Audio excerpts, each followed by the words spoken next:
Was last night Tatsuro Taira's big break. He defeated Alex Perez via a second round TKO, but it felt like he was very prepared for this fight, first of all, but it did feel like that was kind of an injury TKO.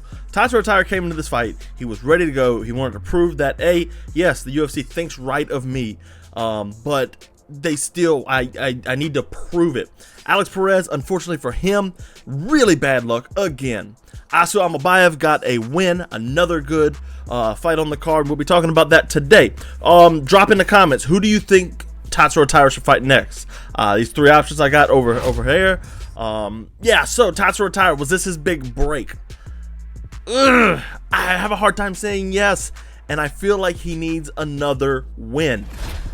Sucks to say that, but he kind of does. He's perfect. He's what, 15, 16, and 0 right now, and for the first time in like 3 weeks, I don't have Tapology pulled up. But at the same time, man, that was a good performance by him. Now, I don't mean that in the sense of like, oh, he went out and dominated Alex Perez, because Perez won the first round, and the second round just got started. Yeah, it was 2:59 into the second round. He was kind of controlling that. So, I just don't know. I mean, I can't call it his big break for sure. I feel like he needs to do something else to prove that, hey, I belong here. And with the way flyweight is, with Alessandro Pantoja having gone 9, 10, and 0 against the top of the division, the top 10, there's very few fighters that he hasn't fought. One more win is all it could take for Tatsuro Taira. And he's really good. It'd be a really fun matchup to see. So, like, first of all, what I really liked from Taira in this fight was how he dealt with Alex Perez in the clinch, right? I enjoyed his approach to, oh, Perez wants to come in, he wants to blitz, and I don't know how I should handle this, or I wouldn't know how you should handle this, but he did. He said, okay, you're going to come in and blitz. Guess what? I'm grabbing the clinch. And he would grab the back of the head and he would fire home some knees. Fantastic. Fantastic. It punished Alex Perez every time he came in and was trying those body, that lead. What is it? He's orthodox, so it'd be a lead left and then a right hook up top. It's the same combination he knocked out Matthias Nicolau with a couple weeks ago. So, wow, what a performance from Tatsuro Taira, especially in that first round. That little bit of adjustment is like perfect. It was fantastic. And it didn't win him that first round, but it definitely made Alex Perez second guess in that second round. He thought like, oh, I'm going to get punished if I enter the clinch, so I need to enter him correctly, and I need to get my damage more than what he's going to damage me. Alex Perez did a good job, low kicks. That was fantastic. Tatsuro Taira needs to fix that. You can't be this high level of a fighter like Tatsuro Taira and not know how to check low kicks, because that is super important. He didn't check the low kicks, and that really did cause a lot of damage on Tatsuro Taira, but, all in all, not a horrible performance. Second round comes out, and Taira shoots from like a long way out. A long way out. I'm talking halfway across the cage, not quite halfway across the cage, but long enough, right? To where it was like, oh goodness, okay. He gets in on the leg and he manages to get Perez down for a moment and then to like a single leg takedown.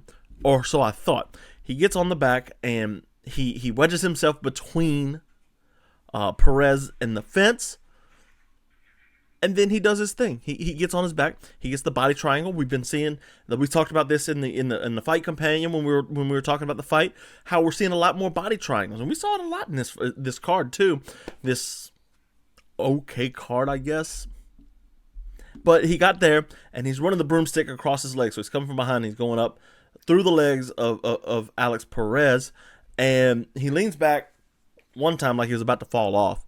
I don't know if he was trying to pull him down or if he was just kind of losing balance, but he's got that broomstick in, and he leans to the side, to one side of Alex Perez's leg when Perez moves to the side, and down goes Perez. Oh, no, he's falling to the ground. That's great. No, his knee gave out. Probably ACL, MCL. Something was torn in his knee because he was in pain on the ground. I mean, terribly in pain. Sad to see, but Taira managed to get the TKO win. He'll be top 10. I like the Mokaev fight. I like the fight with Muhammad Mokaev. That's not the one I'm picking. I'm picking Kaikar France in Perth. Now, that's in August, so that'll give him enough time to recover, enough time to like get better. He took a little bit of damage to the legs, but that's about it. He's in Japan. Perth is Australia. That's not that far of a flight, so it's not as much of a trouble for Tatsuro Taira to get down and do what he needs to do to make that count. Now, there's rumors that Steve Erceg versus Kaikar France are going to fight.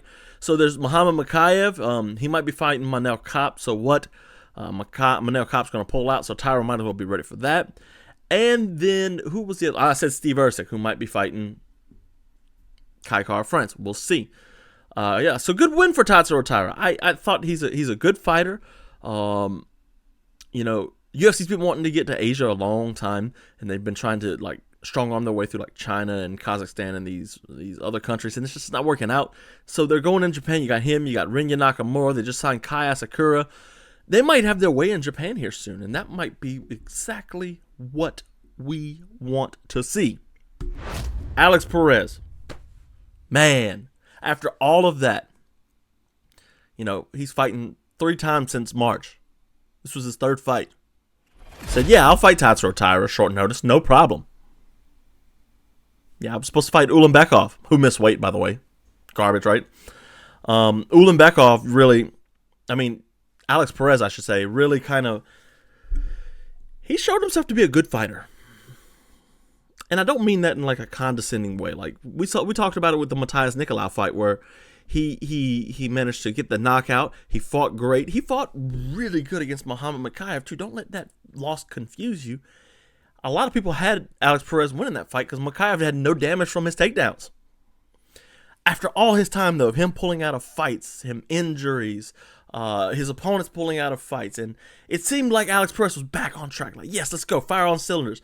And I wrote an article about this before this, talking about he doesn't have much time left. He's 32, I believe it was. Let me look that up. 32? He doesn't have much time left, especially as a flyweight, where age is your number one thing. Yeah, he's 32, born in 92. It sucks to see him go down like that, because it's going to be at least a year before he gets back. If not, he's pushing it. And I don't think he should be back sooner than a year. Just bad luck for Alex Perez, man. And he's a fun fighter. He proved that he's elite. I mean, obviously he lost to Figueiredo and Pantoja, sure, but the win over Nicolau, this fight, he didn't look terrible in. He could have fought his way back into this, being the gritty old man type fighter he is. But he didn't get that opportunity because he went down on a knee. And you can't blame him. His legs snapped. Like, I mean, not the bone, but all the ligaments, you know, just went. Yeah. Sucks for him, man. It really does. I feel for him. He has this great body punch. He'll go lead to the body and then comes right up top. I like that from Alex Perez. The low kicks were doing great for him, and that could have paid dividends, especially on a wrestler. Ghost was on the fight companion, and we were talking about how you can low kick wrestlers. You can do it. That's been the go-to for a long time until they started catching on and catching the kicks. You can't throw low kicks at them. You just can't. But yeah, I don't know, man. It really sucks for Alex Perez. He's going to be out for a while. He'll be 33, almost 34 when he gets back. Just sucks to see. Sucks to see. So, Miles Johns and Douglas Silva de Andrade had a absolutely terrible fight. I mean, they were just throwing arm punches all over the place. Really wasn't that entertaining of a fight. They were throwing super hard punches, or looked like super hard punches, but it really wasn't. It was like, hey, he's going to hit. So, yeah, I mean, nothing really I'd like to talk about there. But Lucas Almeida got a win, kind of. He fought Timmy Chuamba. Timmy had really good hands, actually. I didn't know him beforehand. I don't know if I said his last name right, so I'm just calling him Timmy from now on. But Lucas Almeida managed to drop him twice. Timmy was catching him with the 1-2. He was really fast hands. He was beating Almeida to the punch. Pun intended. But in the first round twice, Lucas Almeida caught him with a 1-2 and knocked him down. Couldn't quite put the fight away, but he knocked him down. Then second round, another, he couldn't put him away again, but he did knock him down with a left hook, and now he's looking for the left hook all night. Okay, great. Third round, Timmy came on strong. I mean, strong. I was actually super surprised about it.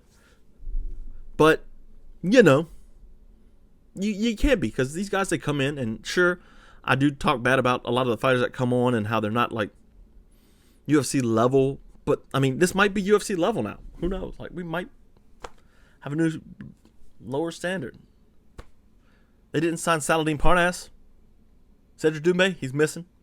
They got all these great fighters out there, and we're not getting them in the UFC. You got to go watch them elsewhere. But, yeah, so third round, Timmy comes out, and he looks really good. He's fighting strong. He's fighting hard. I think he had Lucas Almeida down at one point. I think he ended the round like that, maybe. I don't know. But it showed like Almeida's not ready for a 5-round fight, first of all. But, so what? I don't know if he'll ever be a 5-round fight guy. But he moved to 15-3. 2-2 in the UFC after 2 straight losses to Sabatini and Andre Fili. He beat Mike Trezano in his debut, which was like, yes, Trezano won tough. So that's his second win in the UFC after winning his debut with a left hook. Good performance, I guess. It's Lucas Almeida. You can't expect too much. Asu Almabayev, though, took on Jose Johnson.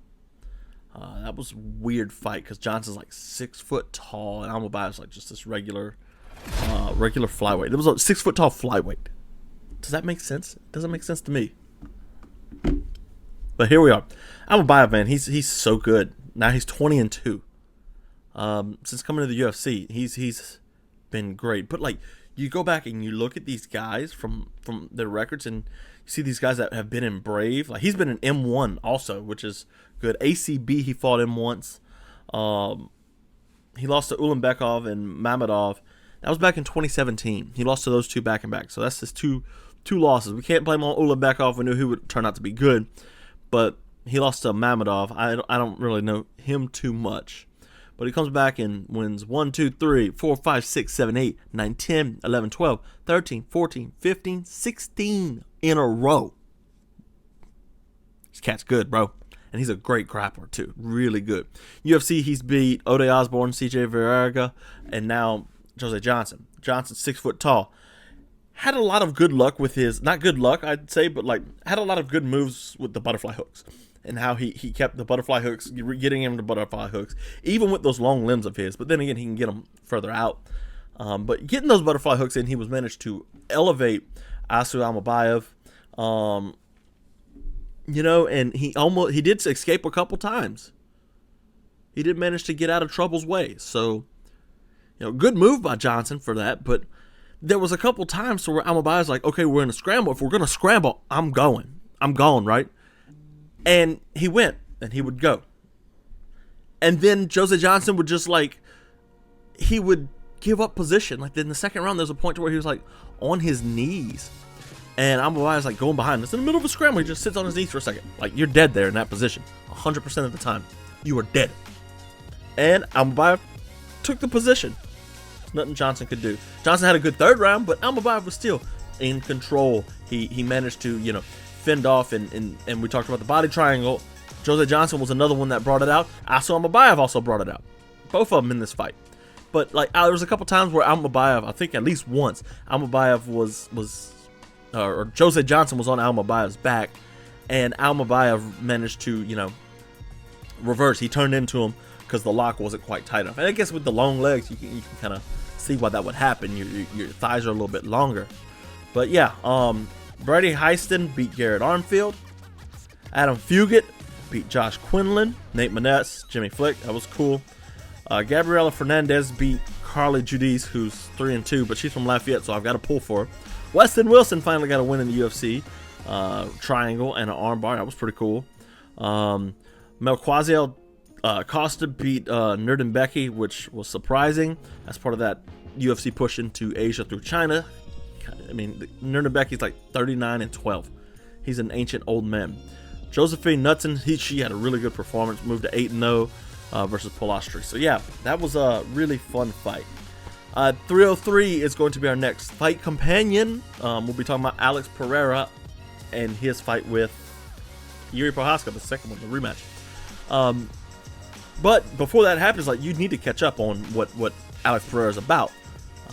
He's a really good striker. How does he strike? What's the deal with his low kicks? What's the deal with his left hook? I got a video for all that. Go read it. Go listen to it. It's an article, it's a video, whatever you like.